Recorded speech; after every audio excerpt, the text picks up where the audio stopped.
Bruce Lee was organizing the kickboxing.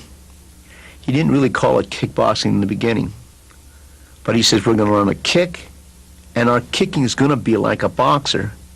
At that time, he felt that a lot of systems, they slugged with the foot.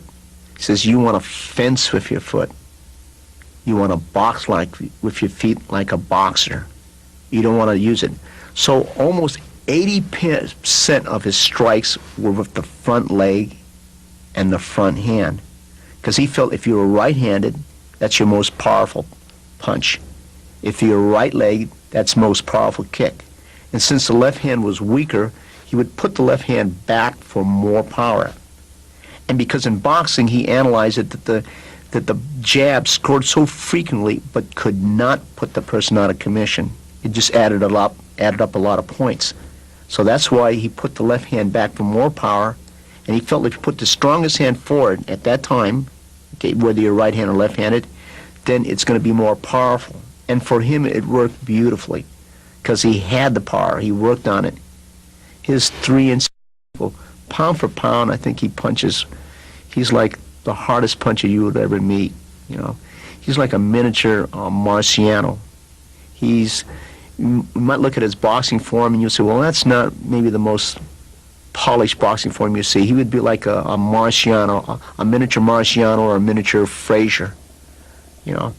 And although he admired Muhammad Ali because he liked the left hand to score frequently.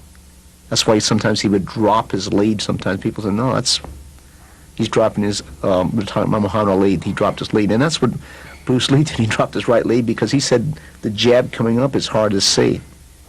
And this is some of the reason why he developed it. And his kicking was like fencing and boxing. He wanted to score frequently, to make it very, very sophisticated.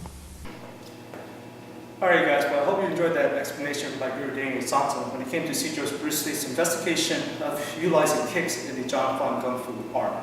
And then also it led to his Jun Fan JKD system that he developed for himself.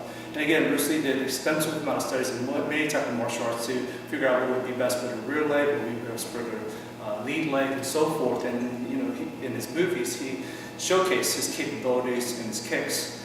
So in the following clips, I'll have obviously Sijo Bruce Lee from one of his most famous movies showcasing his capabilities. And then follow that, I'm just showcasing some of my own practice when it comes to some of the basic lead kicks such as the jig tech, the juke tech, dum tech, jig dum tech, oi now tech, loi now tech, the quad tech, the so tech, and so forth. There's many kicks in the front leg, and again, you want to utilize it like a boxer's jab in the sense that you're gauging your opponent, covering distance, gauging distance, seeing how your opponent reacts to your movements, and then when they have to deal with that, that's a big arsenal that you have, so that now they're worried about that, and then you can unleash other things in the Jun Fan Gung Fu art.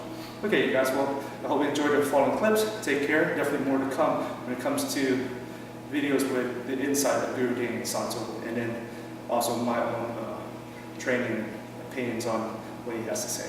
Okay, you guys, take care.